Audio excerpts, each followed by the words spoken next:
Bismillahirrahmanirrahim. Assalamualaikum warahmatullahi wabarakatuh. Innal hamdalillah nahmaduhu wa nasta'inuhu wa nastaghfiruh wa na'udzu billahi min syururi anfusina wa min sayyiati a'malina. May yahdihillahu fala mudilla lahu wa may yudlil fala hadiyalah. Asyhadu an la ilaha illallah wahdahu la syarika lah وأشهد أن محمدا عبده ورسوله لا نبي ولا رسول بعده اللهم صل وسلم على نبينا محمد وعلى آله وأصحابه ومن تبعهم بإحسان إلى يوم الدين يا أيها الذين آمنوا اتقوا الله حق تقاته ولا تموتن إلا وأنتم مسلمون اللهم إنا نسألك علما نافعا ورزقا طيبا وعملا متقبلا ربي زدنا علما وارزقنا فهما amin ya rabbal alamin. Dumateng para bapak, para ibu, para sederek, para jamaah musholah Al-Fat yang semoga senantiasa diberkahi dan dirahmati oleh Allah Azza wa Jalla. Alhamdulillah, segala puji bagi Allah Jalla wa Ala. Pada kesempatan yang berbahagia kali ini kita semuanya masih dilimpahkan nikmat, taufik serta hidayah dari Allah Jalla wa Ala sehingga kita bisa mendatangi kajian rutin di malam Ahad ini. Kita berharap kepada Allah Subhanahu wa taala agar Allah berkenan melimpahkan kepada kita semuanya ilmu yang bermanfaat sehingga bisa kita amalkan di dalam kehidupan kita sehari-hari sebagai bekal kelak berjumpa dengan Allah Jalla wa Ala. Amin ya rabbal alamin. Salawat dan salam tak lupa kita curahkan kepada Nabi agung kita Nabi Muhammad sallallahu alaihi wasallam. Mudah-mudahan tercurah kepada keluarga beliau, para sahabat beliau dan seluruh umatnya yang berusaha istiqomah di atas sunnah-sunnahnya hingga akhir nanti. Amin ya rabbal alamin. Kaum muslimin rahimani wa rahimakumullah. Insyaallah kita akan kembali melanjutkan pembahasan kajian kitab Asru Qawaida fi Tazkiyatin Nufus, fi Tazkiyatin Nafs ya, yaitu 10 kaidah dalam mensucikan jiwa ya, yang ditulis oleh Syekh Abdul Razak bin Abdul Musin Al-Badr hafizahullahu taala. Insyaallah pada malam hari ini kita akan masuk ke kaidah yang pertama, namun sebelumnya kita akan sedikit memurojaah apa yang kita sampaikan di pertemuan yang lalu, yang terakhir, dan kita akan menyelesaikan muqaddimah dari kitab ini.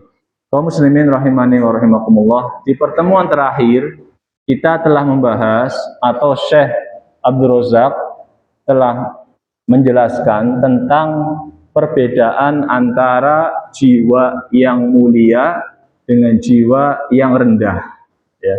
Kata beliau, jiwa yang mulia itu fan nafsus syarifatul aliyah, jiwa yang mulia itu la tardha bidzulmi, tidak suka, tidak ridho dengan yang namanya kezaliman, wala bil fawahish, tidak suka dengan perbuatan yang keji, wala bisariqah, tidak suka dengan pencurian, wal khiyanah, dan tidak suka berkhianat, li'annaha akbaru min dzalika wa ajal, karena jiwa yang mulia itu lebih agung daripada itu semua. Kemarin kita sampaikan, contohkan di antara kemuliaan jiwa manusia adalah orang yang memiliki jiwa mulia itu ketika dia dizolimi nggak membalas dengan kezoliman, karena jiwa yang mulia itu tidak senang dengan kezoliman.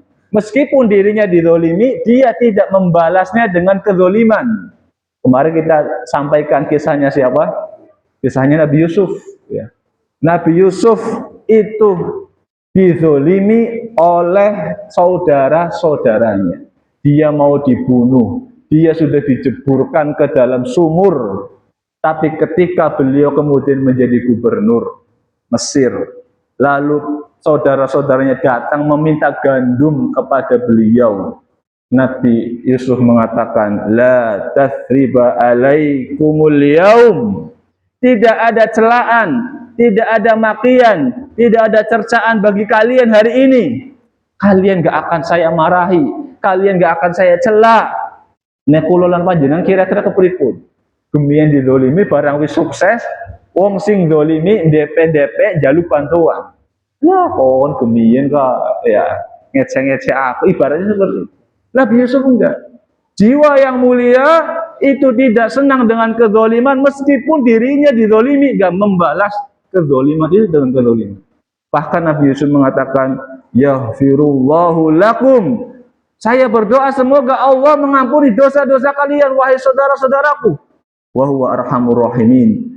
Dan sungguh Dia Allah adalah Maha Penyayang dari segala yang menyayangi. Ini jiwa yang mulia, Pak. Gak suka dengan kedzaliman meskipun dirinya dizalimi. Contoh yang kedua kemarin kita sampaikan juga, Nabi kita Muhammad SAW memiliki jiwa yang mulia. Manakala dia di Mekah dahulu di awal-awal dakwah, dia dicaci, dia dicela, dikatakan pembohong, dikatakan pendusta, dikatakan penyihir, dikatakan orang gila, bahkan diusir dari tanah lahirnya. Lalu kemudian ketika Allah Subhanahu wa taala menolong nabinya menaklukkan kota Mekah, orang-orang yang dahulu menghinanya, mencelanya, mencacinya itu dipanggil semuanya. Ya ma'syarul Quraisy, wahai orang-orang Quraisy, ma tarawna anni fa'ilun bikum. Kira-kira apa yang akan aku lakukan kepada kalian? Yang dulu kalian itu menghina saya, yang dulu kalian itu mengusir saya, yang dulu kalian itu menyiksa saya. Kira-kira sekarang apa yang akan saya lakukan untuk kalian? Orang-orang terus mengatakan kemarin apa? Qulu khairan, engkau adalah orang baik wahai Muhammad. Supaya apa? Supaya enggak disiksa, dibalas. Akhun karim, engkau adalah saudara yang mulia. Wa ibnu ahin karim, engkau juga adalah anak dari saudara yang mulia. Lalu Nabi kita Muhammad SAW pun mengatakan, idhabu, pergilah kalian. Fa antum mutlaqa, kalian bebas, nggak akan kena hukuman. Itu jiwa yang mulia. Jiwa yang tidak senang dengan kedoliman meskipun dirinya didolimi. Niki angel apa gampang? Susah. Semoga Allah Subhanahu wa taala menganugerahkan kepada kita jiwa-jiwa yang seperti ini. Adapun jiwa yang rendahan itu jiwa yang kebalikan dari jiwa yang mulia tadi. Senangnya kedoliman, senangnya mengkhianatkan dan lain sebagainya. Maka kata saya di sini, dengan demikian manusia itu sangat penting untuk membersihkan jiwanya, untuk mensucikan jiwanya dari segala kotoran-kotoran yang menempel di hatinya. Dan itu harus diperjuangkan sampai dia meninggal dunia, supaya dia bisa merasakan kenikmatan di dunia dan kelak nanti di akhirat. Akan tetapi beliau mengingatkan, di sana ada orang yang ingin mensucikan jiwanya, tapi keliru dalam menempuh jalan untuk mensucikan jiwanya.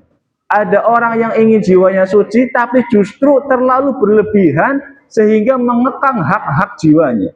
Hak-hak jiwa itu apa? Ya kita butuh makan, minum, mungkin berhubungan suami istri. Ya. Ada orang-orang di sana yang pengen jiwanya bersih dengan cara justru nggak makan, nggak minum. Terlalu berlebihan. Betapa di gua apa sekian hari misalkan nggak makan nggak minum supaya auranya apa keluar. Ini orang yang salah jalan kata Syekh Abdul Razak di sini. Keliru. Ini berlebihan, ekstrim kanan istilahnya. Ada juga orang yang terlalu lalai, menggampangkan. Namanya ekstrim kiri. Ya, dia nggak dikekang jiwanya. Apapun yang diingin oleh nafsu dituruti. Ini juga keliru. Ya. Maka beliau, wahai hata antakuna tazkiyatun nafsi bimithli dzalik. Dan sungguh jauh, mustahil pensucian jiwa dapat dicapai dengan cara-cara seperti itu. Bal tazkiyatun nafsi takunu bil masaliki syar'iyyah. Akan tetapi penyucian jiwa hanya dapat diraih melalui jalan-jalan yang telah disyariatkan. Ya. Wabit tawassuti wal i'tidal, dan mencari jalan pertengahan di antara yang berlebihan dan yang meremehkan. Fala ifrat wala tafrid, tidak terlalu ketat berlebihan, tidak juga terlalu longgar. Bal bil luzumi hadyi Nabi sallallahu alaihi wasallam wa nahjihil qawim, yaitu dengan cara berpegang teguh dengan petunjuk Nabi Shallallahu Alaihi Wasallam dan menempuh jalan beliau yang lurus. Ya. Kemudian beliau mengatakan, sa'adkuru fi hadzal mukhtasari asra qawaida muhimmah. Dan aku, kata Syekh, akan menyebutkan dalam ringkasan ini, dalam kitab ini, 10 kaidah penting tu'inul muslima ala tazkiyatin nafsihi, yang dapat membantu seorang muslim untuk mensucikan jiwanya, wa tanmiyatiha, serta menumbuhkannya, wa tadhiriha, dan membersihkannya, min kulli ma yudannisuha wa yasinuha, dari segala yang mengotori jiwa dan merusak jiwanya. Jadi beliau akan menyebutkan kenapa beliau membuat 10 kaidah dalam pensucian jiwa, karena ternyata di sana ada orang yang pengen jiwanya bersih tapi keliru. Maka perlu adanya kaidah-kaidah yang diatur oleh syariat supaya orang itu tidak keliru dalam mensucikan jiwanya. Wa as'alullaha ta'ala an yuzakkiya nufusana. Aku memohon kepada Allah agar Dia mensucikan jiwa-jiwa kita.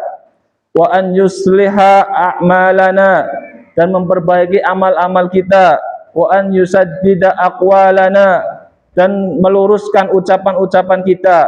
Wa an yubassirona bil haq, dan membukakan mata hati kita terhadap kebenaran. Wa yarzuqona ittiba'ahu, dan menganugerahkan kepada kita kemampuan untuk mengikuti kebenaran tersebut. Wa an yahdiyana li ahsanil akhlaqi wa a'mal, dan semoga Allah memberi kita petunjuk kepada akhlak dan amal yang terbaik. Wa an yasrifa anna sayyi'aha, serta menjauhkan kita dari keburukan. Wa an yujannibanal fitan, dan menjauhkan kita, melindungi kita dari berbagai macam fitnah, ma dhahara minha wa ma batan, baik fitnah yang nampak, keburukan yang nampak, ataupun keburukan yang tersembunyi. Wa sallallahu ala nabiyyina Muhammadin, semoga salawat dan salam tercurah kepada Nabi kita Muhammad wa ala alihi wa sahbihi wasallam, beserta keluarga dan para sahabatnya. Ini mukadimah kitab kita sudah selesaikan. Sekarang kita masuk ke kaidah yang pertama dalam mensucikan jiwa. Kata beliau, al-qaidatul ula. Kaidah yang pertama, at-tauhidu aslu ma tazku bihin nufus. Ya. Kaidah yang pertama adalah tauhid merupakan dasar utama yang dengannya jiwa-jiwa itu menjadi bersih dan suci. Jadi kaidah pertama yang saya sebutkan di antara 10 kaidah yang nanti akan disebutkan adalah tentang tauhid. Kata beliau, tauhid itu merupakan fondasi utama, ya, dasar utama seseorang untuk mensucikan atau membersihkan jiwanya. Berarti dengan kata lain, tauhid ini adalah pembersih jiwa yang paling utama. Kalau tauhid adalah pembersih jiwa yang paling utama, maka lawan dari tauhid adalah pengotor jiwa yang paling utama. Napa lawan dari tauhid? Lawan tauhid apa? Syirik. Syirik adalah kotoran hati yang paling kotor. Kata Allah Subhanahu wa taala dalam surat At-Taubah ayat 28, ya ayyuhalladzina amanu innamal musyrikuna najasun. Wahai orang-orang yang beriman, sesungguhnya orang-orang musyrik itu najis. Ya. Apa maksud najis di sini? Dijelaskan oleh Syekh Imam Aqsadi dalam tafsirnya. Najasun ay khobatha'u fi aqaidihim wa a'malihim. Maksudnya najis adalah mereka kotor atau rusak dalam akidahnya dan amalannya. Ya. Jadi jiwa mereka, orang-orang yang berbuat syirik, itu kotor. Begitu juga dengan amalan-amalan mereka. Kemudian Imam Aqsadi melanjutkan, wa ayyu najasatin ablahu mimman kana ya'budu ma'allahi alihatan la tanfa'u wa la tadurru wa la tuhni anhu syai'an. Dan kotoran apa lagi yang lebih besar daripada orang yang menyembah bersama Allah sesembahan yang tidak bisa memberi manfaat, tidak pula bisa memberi mudarat, dan tidak dapat menolongnya sedikit pun. Ya. Dengan kata lain, Pak, orang, kata Imam Syadi, orang yang berbuat syirik itu, yang namanya syirik itu bukan orang yang tidak menyembah kepada Allah secara total, bukan. Ya. Jadi kata Imam Syadi, kotoran, tidak ada kotoran yang lebih kotor lagi bagi jiwa dan hati kecuali syirik. Kecuali orang yang menyembah kepada Allah bersama menyembah kepada Tuhan-Tuhan yang lain. Jadi yang namanya syirik itu bukanlah orang yang tidak sama sekali menyembah Allah, bukan. Tapi yang namanya syirik itu dia menyembah Allah, beribadah kepada Allah, tapi di saat yang sama, di sisi yang lain, dia pun menyembah kepada selain Allah. Itulah yang namanya syirik. Ya. Dia sangat cinta kepada sesembahan-sesembahan selain Allah, sebagaimana dia juga cinta kepada Allah. Dia sangat takut kepada sesembahan-sesembahan selain Allah, dia juga takut kepada Allah. Cintanya kepada sesembahan-sesembahan selain Allah itu sama dengan cintanya kepada Allah. Itu namanya syirik. Makanya Allah Subhanahu wa taala terangkan perbedaan antara orang yang berbuat syirik dengan orang yang beriman di dalam surat Al-Baqarah ayat 165.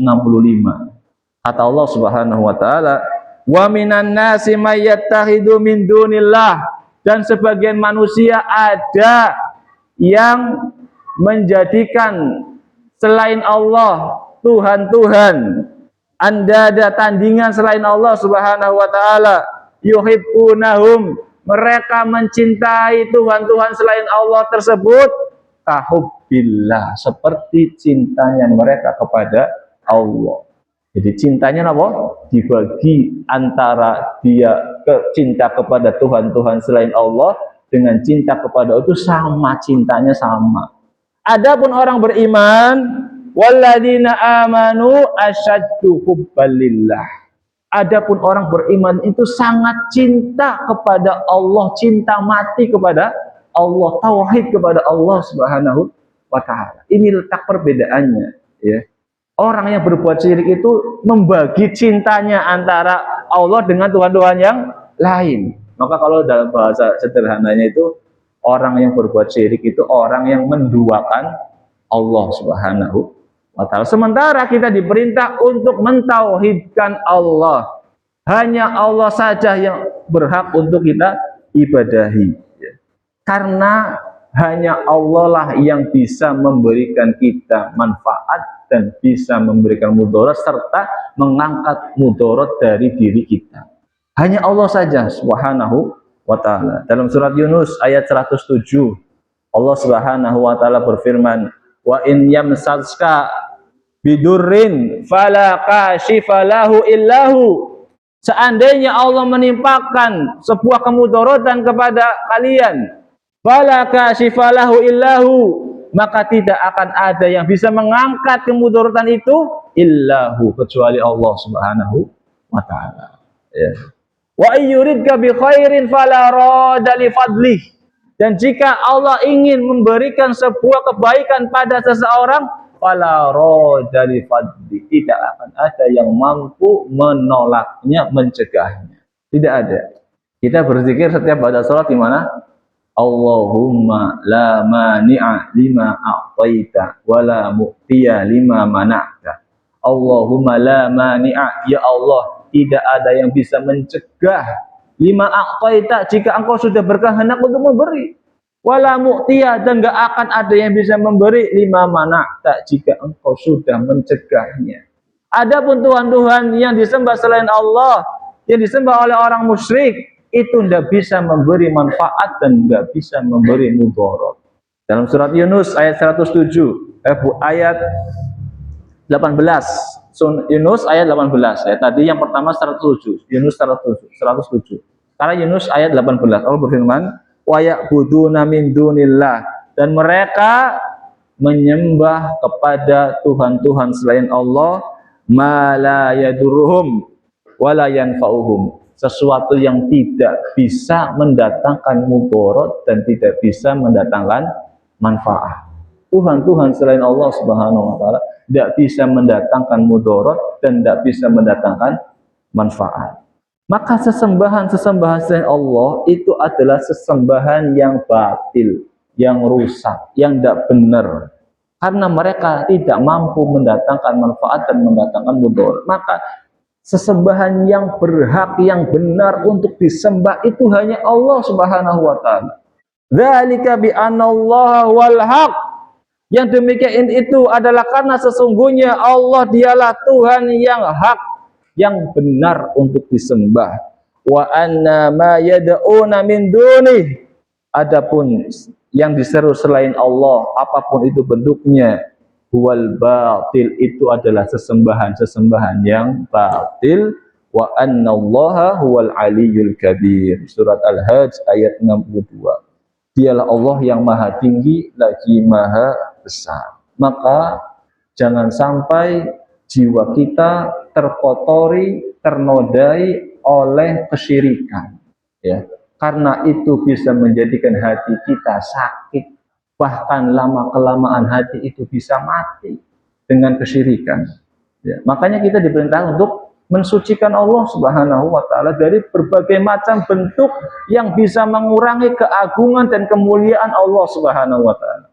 Allah katakan sabbihisma rabbikal a'la, sucikanlah ya Rabbmu dari hal-hal yang tidak layak bagi kemuliaan dirinya.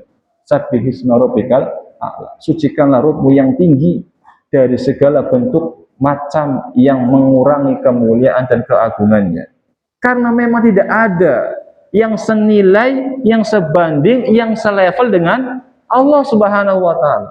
Walam yakul lahu kufuwan ahad. Tidak ada apapun yang selevel, yang sekufu, yang setara, yang sebanding dengan Allah Subhanahu wa taala. Maka sekali lagi kata beliau, at-tauhid, tauhid itu aslu ma tazku bihin nufus. Tauhid itu adalah fondasi yang paling dasar untuk membersihkan jiwa-jiwa manusia dari kotoran kesyirikan. Karena syirik adalah kotoran yang paling kotor yang mengidap di hati manusia, maka harus dibersihkan dengan pembersih yang paling utama, yaitu at-tauhid. Makanya kemudian Syekh di sini mengatakan at-tauhidu wal ghayatul lati min ajliha khalaqanallahu wa aujadana. Ya. Tauhid adalah tujuan utama Allah itu menghadirkan kita, mengadakan kita di bumi atau di dunia ini. Ini tujuan utamanya itu apa? Untuk mentauhidkan Allah semata. Allah Subhanahu wa taala berfirman, "Wa ma khalaqtul jinna wal insa illa liya'budun." Tidaklah aku ciptakan, kata Allah Subhanahu wa taala, jin dan manusia illa liya'budun, kecuali agar mereka beribadah kepada aku. Para ulama tafsir menafsirkan kata liya'budun ay liyuwahhidun. Liya'budun itu maksudnya adalah liyuwahhidun, yaitu untuk mentauhidkanku. Jadi kalau kita pakai terjemahan tafsir, tidaklah aku ciptakan jin dan manusia kecuali agar mereka mentauhidkanku. Ya, bukan sekedar apa? Ibadah. Kalau sekedar ibadah, mohon maaf, orang-orang musyrik zamannya Nabi kita Muhammad SAW itu beribadah kepada Allah. Mereka tawaf di sekeliling Ka'bah, mereka puasa, mereka bernazar, mereka berdoa kepada Allah Subhanahu wa taala. Di antara dalilnya adalah surat Al-Ankabut ayat 65. Dalil bahwasanya mereka itu berdoa kepada Allah Subhanahu wa taala, orang-orang musyrik. Ya. Dalam surat Al-Ankabut ayat 65 Allah berfirman, "Fa idza raqibu fil fulk da'awullah." Ya. Apabila mereka sedang naik kapal, kemudian atau perahu, kemudian perahunya diterpa dengan ombak dan gelombang yang besar. Gak ada yang bisa menyelamatkan mereka. Da'awullah, mereka berdoa kepada Allah Subhanahu wa taala, mukhlisina lahuddin, dengan penuh keikhlasan, penuh ketulusan kepada Allah Subhanahu wa taala, berdoa kepada Allah. Ya, orang-orang musyrik apa? Berdoa kepada Allah. Ya.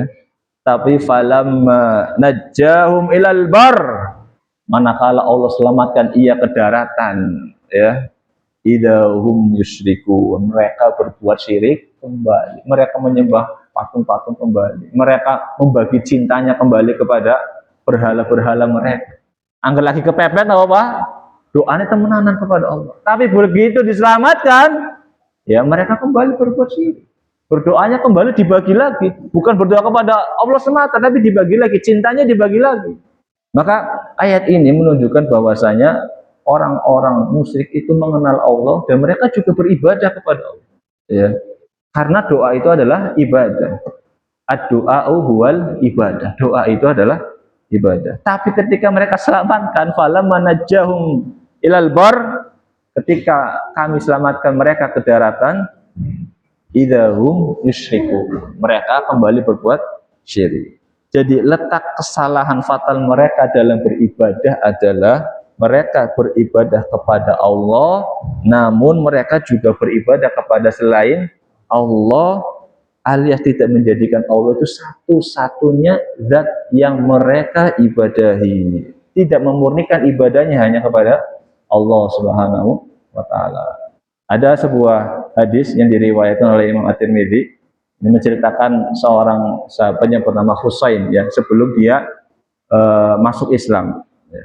Dari anaknya Imran, Imran ibni Husain, anaknya namanya Imran, bapaknya namanya Husain, ya. Qala Nabi sallallahu alaihi wasallam li abi, dahulu Nabi sallallahu alaihi wasallam pernah bertanya kepada bapakku. Berarti siapa bapaknya tadi? Husain, ya. Berarti yang cerita siapa ini? Imran, ya. Yang cerita Imran, kan tadi Imran bin Husain. Yang cerita ini Imran. Dahulu Nabi itu sallallahu alaihi wasallam pernah bertanya kepada bapakku waktu masih musyrik. Apa pertanyaannya? Ya Husain, wahai Husain, kam ta'budul yauma ilahan, berapa Tuhan yang kamu sembah hari ini? Coba, pertanyaannya berapa? Berarti apa? Lebih dari satu. Berapa Tuhan yang kamu sembah hari ini? Kira-kira pintar Pak jawabannya. Kata Husain, qala abi, maka bapakku menjawab sab'ah. Sab'ah pintar? 7. Ya, Tuhan yang disembah hari ini berapa? 7. Ya. Sitta fil ard, 6 yang ada di bumi katanya, ya. Wa wahidan fis sama, dan 1 yang ada di langit. Yang di bumi itu maksudnya adalah berhala-berhala mereka yang ada di sekitar Ka'bah ataupun di rumah-rumah mereka. Yang di langit maksudnya siapa? Allah Subhanahu wa Ta'ala. Jadi mereka juga menyembah Allah, ya. Kan ditanya Nabi, berapa Tuhan yang kamu sembah hari ini? 7. 6 ada di bumi, 1 di langit. 6 itu berhala-berhala mereka, 1-nya adalah Allah Subhanahu wa Ta'ala. Kemudian ditanya lagi, fa ayyuhum ta'uddu li rahbatika wa rahbatika. Lalu ketika engkau lagi kepepet wahai Husain, itu yang kamu panggil Tuhan yang mana? Ya.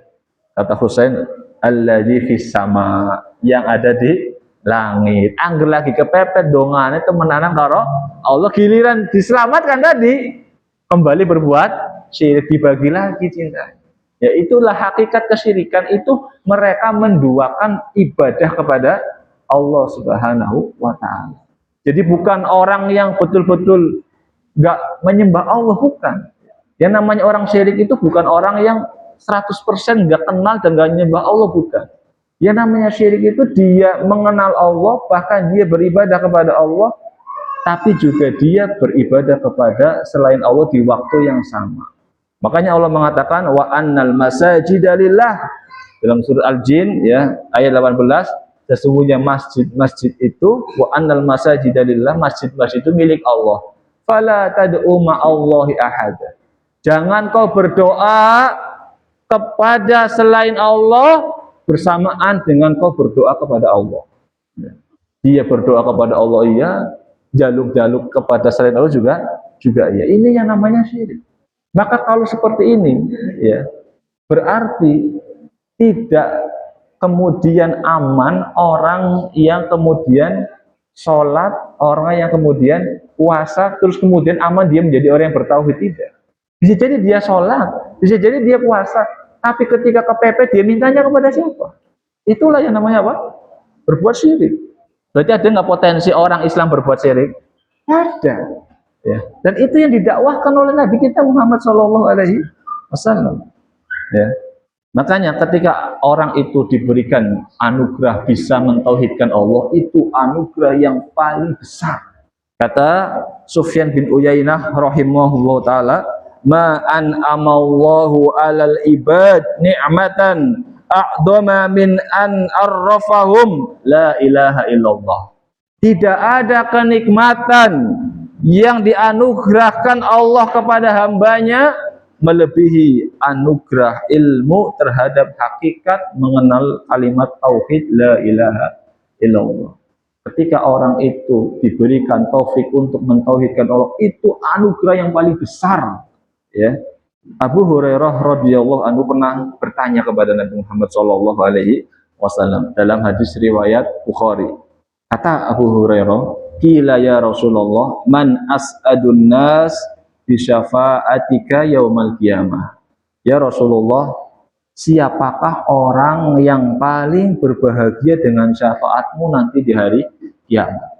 Kemudian di akhir hadis Rasulullah mengatakan, as'adun nas bi syafa'ati yaumal qiyamah, orang yang paling bahagia dengan syafaatku nanti pada hari kiamat, man qala la ilaha illallah, orang-orang yang berkata mengucapkan la ilaha illallah khalisan min qalbihi au nafsihi, yaitu orang yang mengatakan la ilaha illallah ikhlas di dalam hatinya dan di dalam jiwanya atau dirinya. Ini orang yang bertauhid adalah orang-orang yang diberikan anugerah yang besar oleh Allah Subhanahu wa ta'ala. Ini yang pertama. Jadi kenapa tauhid itu pembersih jiwa yang paling utama?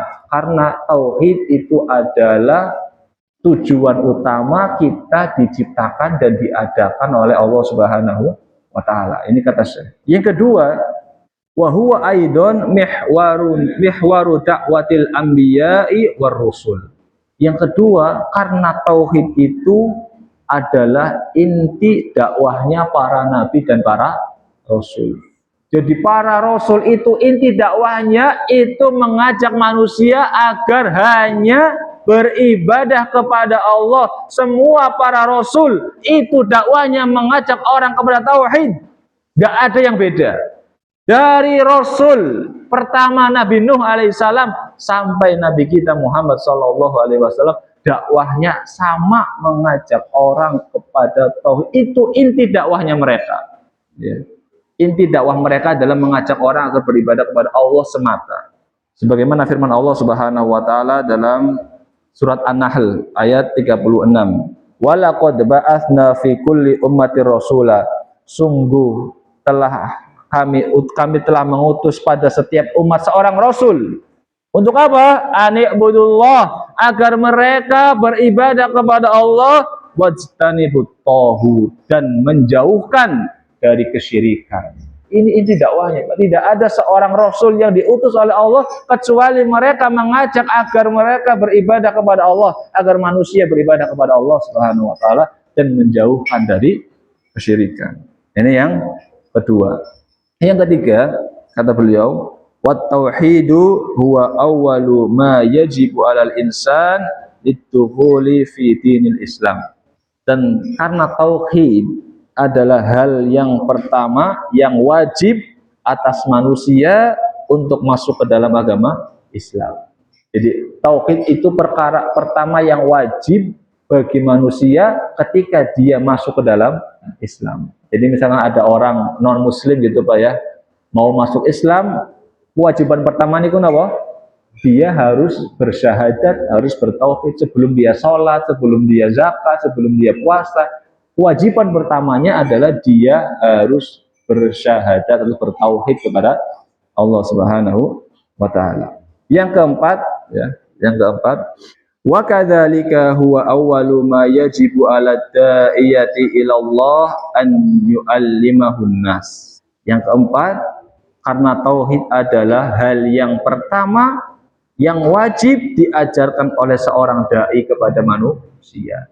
Jadi tugasnya para dai, tugasnya para pendakwah itu aslinya, intinya, utamanya, yang paling pertama adalah menjelaskan tauhid. Ya. Inti dari para pendakwah, para dai itu menjelaskan, mengajarkan kepada manusia bagaimana caranya mengesahkan Allah, bagaimana caranya mentauhidkan Allah, bagaimana caranya keluar dari kesyirikan, bagaimana caranya menghindari kesyirikan. Itu inti dakwahnya para dai.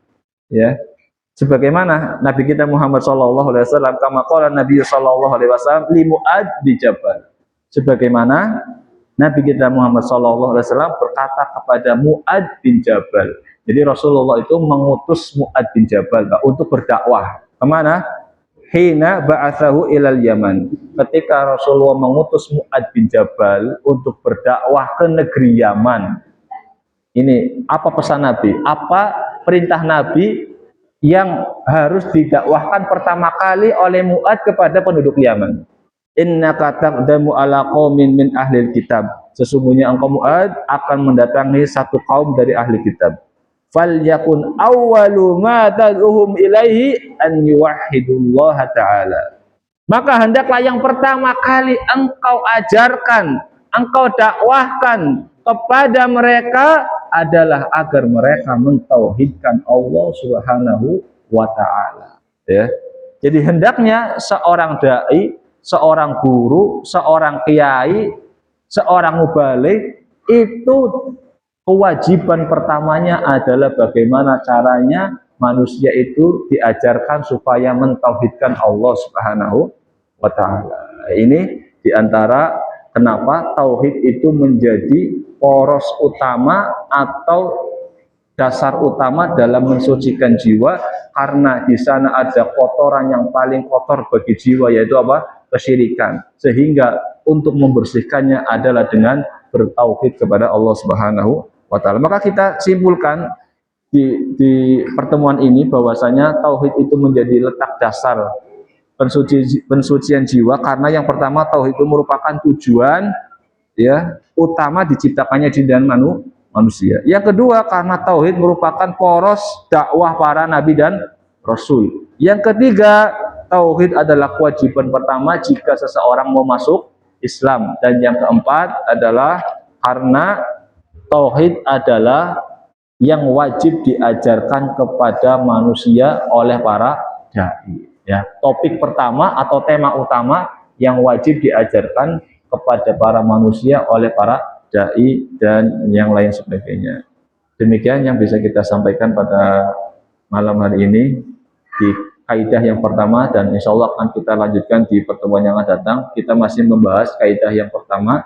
Terima kasih atas perhatiannya, mohon maaf atas segala kurangannya. Kita tutup dengan doa kafaratul majlis. Subhanakallahumma wa bihamdika asyhadu an la ilaha illa anta astaghfiruka wa atubu ilaik. Assalamualaikum warahmatullahi wabarakatuh.